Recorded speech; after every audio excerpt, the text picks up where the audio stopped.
ก่อนจะพ้นโตกับเป็นว่าพี่น้องสบายดีเด้อเพื่อนพี่น้องสบายดีFCทุกคนพ้นโตพี่น้องพายุเขาพ้นโต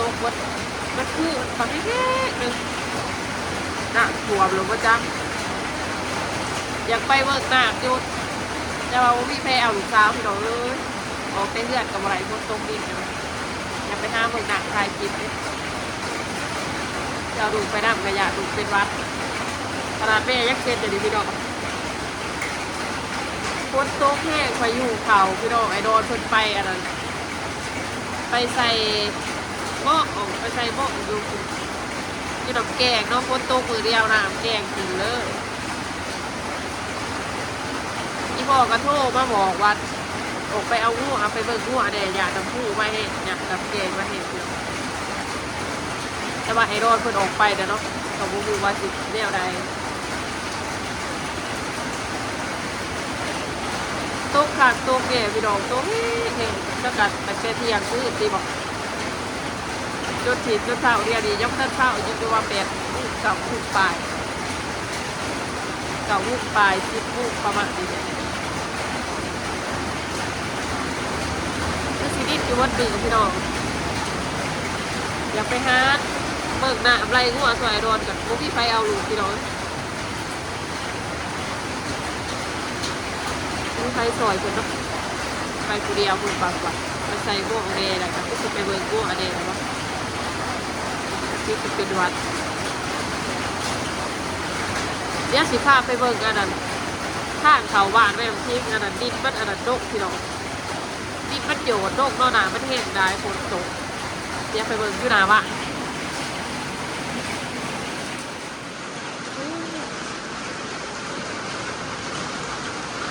เพื่อน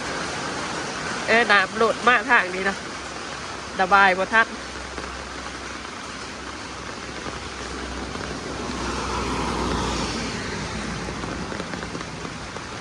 มื้ออื่นคือสิบ่ได้ไปตลาดเด้ไปอยู่เขากะทิมื้อไปตลาดพอดีพี่น้องเพราะมื้อนี้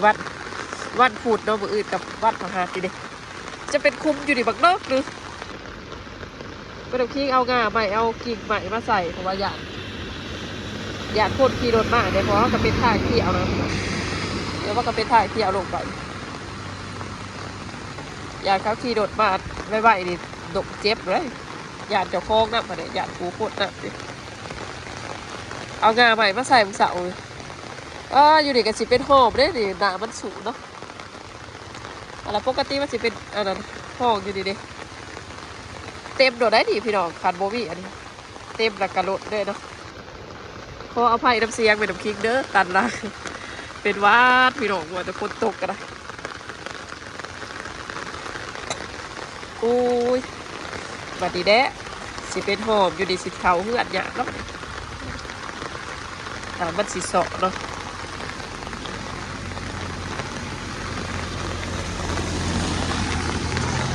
ฝนตกแห้งนะมาแห้งนะเป็นคุ้มมากเลิกเลย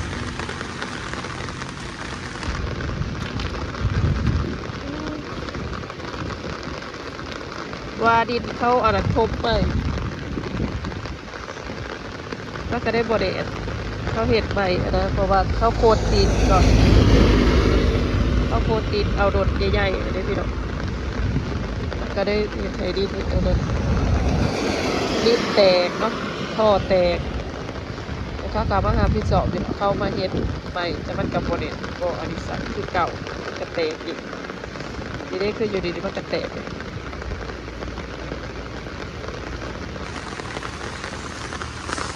พี่น้องคือเบิดมือรีดเบิดมือแต่นอนเอาเบิดได้ไอดอนมันไปใส่โม่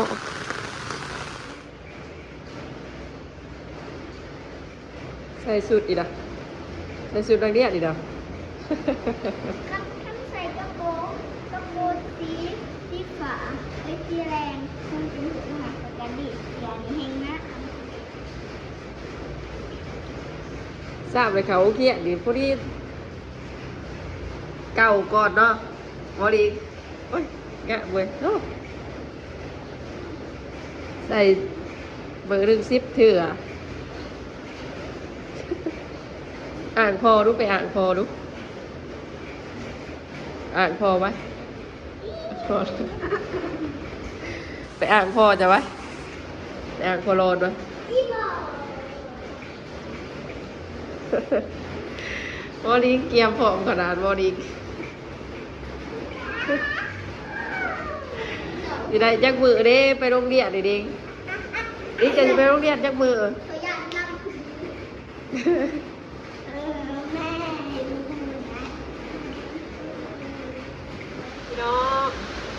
ไอ้โดนบ้านจะยามบ่คุณไปพ่อไปเบิ่งหนักหรือเปล่าเพราะเป็นวัดพี่น้อง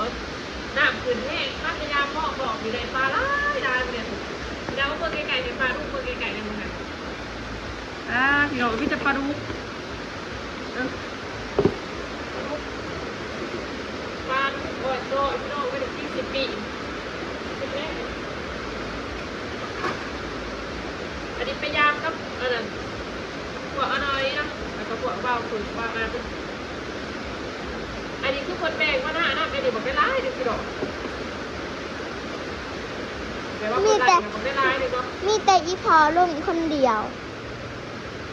แบ่งกันเนี่ยยังบักร้ายนะพ่อบอกว่าถือดีพี่ดอกอันนี้สิแบ่งไปไหนยี่ห้ออยู่ดอกดีมากจะปลาดุกแล้วเบาเสียงดังเลยพี่ดอกเพราะว่าคนมันตกอยากมาใส่กะทิมันดังมาเยอะปลาดุกปลาดุกตัวสองพี่ดอกมันจะปีกินได้ก่อนเซ่บ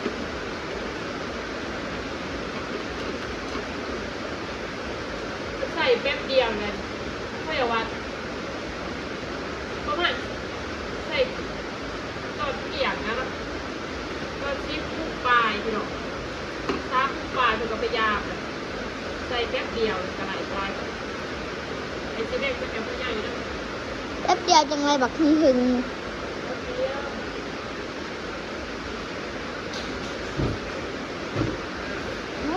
ลุกขึ้นคุณนก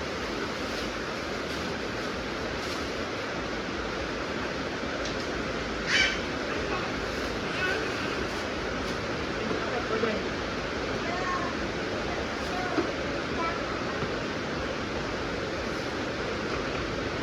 กันกระดูกกระตูนจำเดียวกันเดียวกันโดดเอามาให้ใหญ่เด้อเด้อ ลิงบอบังกล้อง ตัวบางกบที่มายืนติดๆแต่ว่าอยู่ปลาลูกแต่ว่าใครจะบางกบกิน ไปเข้ากล่องไอ้แมวแมวเป็นสบายดีนะ เอาไปแล้วเราก็มากินพี่น้อง เมียวเมียวกล่องกล่องนี้เมียวเมียวเมียวเมียวเมียวเมียวกับกล่องนั้น แม่ เล ใหญ่ ย บอกกับ แม่ปลากระปูไว้ให้แน่สิ อื่นได้ลายแม่กัดอีกพี่น้อง ปลากระปูไว้ให้แด่ หัวจะเป็นยาเขาก็เห็นแล้วอยากเอาไปยาแม่ใหญ่โดยใหญ่มากกินนะ จะได้ขี่คานแห่ ตัวนี้ แต่บอกมันแห่งยากเลย ยาวไปพ่อใหญ่เด้อ ฮะไปต้อนนี้ด้วยบอก ไปเอาไปให้พ่อใหญ่ก็พอไปกับเอื่อยไป นี่ข่าวสารอยู่ อ่ะ อันนี้ อ่ะ เดี๋ยวเอาไปดึงแดงค่ะบอ เนี่ย เอาตัวข่อยมาไว้เป็นยัง เราก็ได้หนึ่งแบบ ข่อยอุ่นข่อยเย็นมาไว้ยังไงเด้ เออ นะนะนะนะนะนะ มาใหญ่ นะ ต้นเติมจะได้เลยใส่ดึงเขา โอ้ยนะแม่นะ แต่ว่าคือโดนบุญ นะ ไปบ่นักหรอกนักบอเอาไปให้พ่อใหญ่ด้วย แทงพ้นไปด้วยวะ กะถ้าเจาะกุระอันนี่เธอ เอ้าอีกอันหนึ่งอีพอเอาไปไหน บอถ้ากัดกังไปรับจังแบบว่ากาบ้างซาโฮมอยากไปอยู่อะไร จะแทงพ้นไปด้วย ไป เย่ขี่เดินขี่ไป ไปเอาไปให้ใหญ่เด้อไปอย่าพากันแม่เด่นได้ไปละมาได้ดุ แม่บอกให้ซื้อเอาเจาะกับเอาเฮ้ยอยากแข่งน้ำฝนมากกามน้ำซาพรมลูกไปโดดไปน้องสาวยางกับปลาไปให้พ่อใหญ่พี่น้อง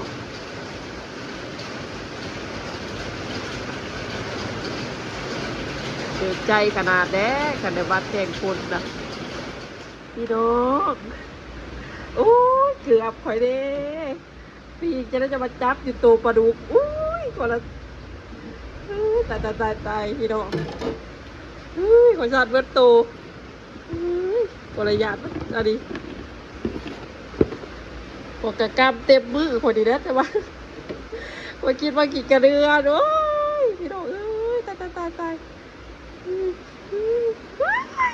โอ้ยมันตก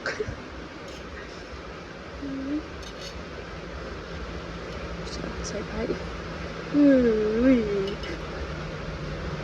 แล้วคนดุ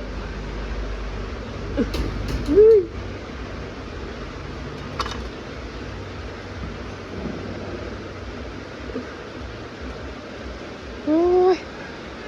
ใจหายใจขวบกระปีกเป็นน้ำคิงบ่ไหว้อีดี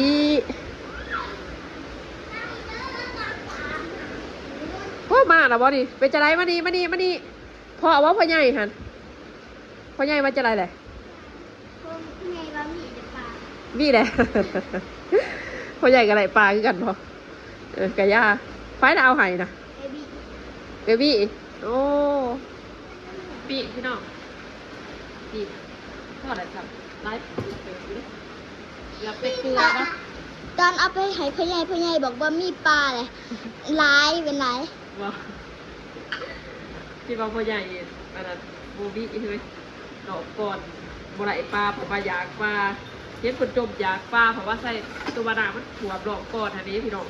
เป็นน้ำพริกกับแต่ว่ามันโบไหลปลาค่ะนะเดี๋ยวได้ปันกันผุดละซ่องน้ำโตปลาอันนี้เนี่ย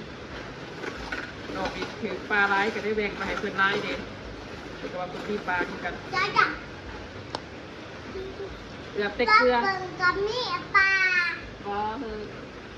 น้ำพริกอะไรนะปลาพี่น้องมันแซ่บปลาดีนะมันมัดโอ้ยสาสั่งแม่เอาปลาลุกเนี่ยติสาสั่งเชียงตัวเองพี่น้องเอ้ยบอกยังแม่เอาปลาตัวหาเนี่ยเพลงดีดุได้อยู่ไปมากินปลาจนมันยังเนี่ยเอาตัวหาแล้วเขามากินปลาดุกแข่งพ้นมาเปียกบัดไปห้าอาบน้ำซาโป่งมันก็บอกเป็นบ้านเปล่าโค้งเพลงเบิ้ลลินปุ๊กดินปุ๊กตัวหนึ่งดินไหม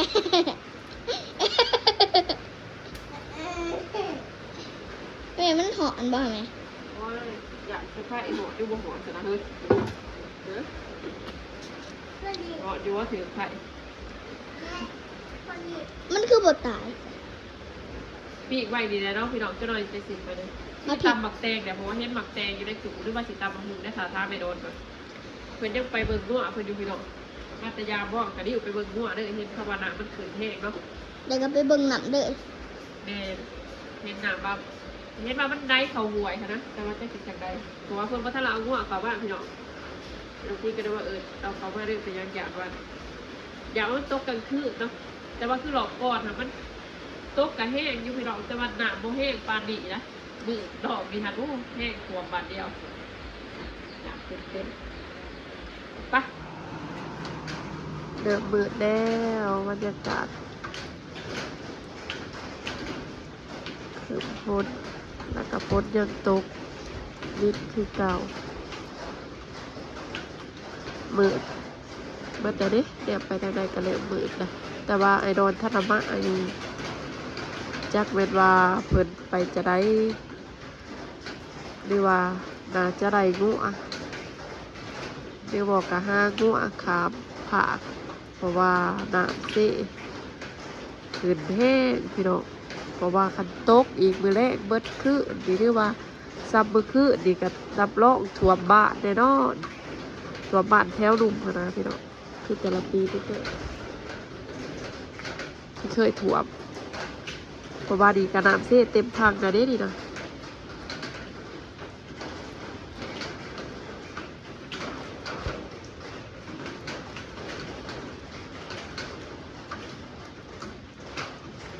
ขับเลยสลามามาแต่ใส่หมอกแล้วกับไปเด้อไอ้นอนบริเวณหัวเทือน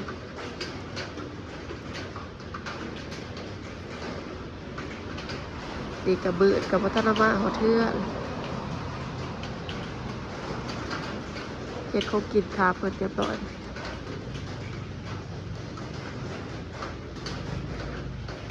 ดาแน่แม่เอาไปเลยเด้อ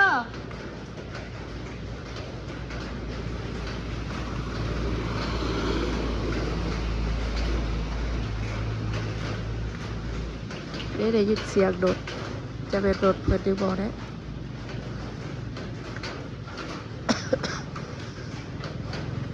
เป็นโอเวอร์สาม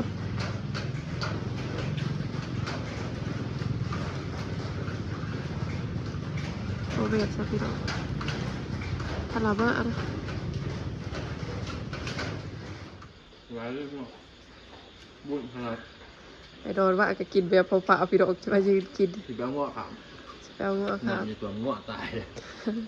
ตาย ด่ามาไวประทุเนาะ ครับมันจะไม่ได้ง้อเขาเรือไปหรอกนี่ว่าสี่หาเท้าจับแล้วทั้งหมดไอ้ขวดเต็มมือ ไผกับสิคิดบ่ไหลได้เฮ้ยโคกหนามันมาบาทเดียวเนาะ จังหวะ มาเอายังไหนดิมาเอาให้โคบบ่ มาแล้วก็ มีบ่ละโคตรอยู่หันเลยเขากับทาเอาขามคือกันได้เนาะ เท้าขาม ไอเดมนี่เอาขามหรือบ่วะล่ะ ในดูน้ำกันมันมาปาม มันบ่ขามเนาะ นั่งหัวหน้าหัวไอ้นั่งแบบนี้ คือเขา มาปั่นเขาก่อน ปั่นเขาจ้าข้ามเลย ปะคุก็ยังตำหมูจ้ะตำโดยเดียวโดยโอ้บ่ทันอิ่มบ่ดุเดี๋ยวเราไปป้อน น้ำของพวกน้ บ่ทันละแกะเสียเปียกส่งเปียกเลยเอากินเรียกไปโคกหัวกระสากไว้ไฟมันรับบางอย่างไปเอาไปกินว่าแม่ป้อน ำ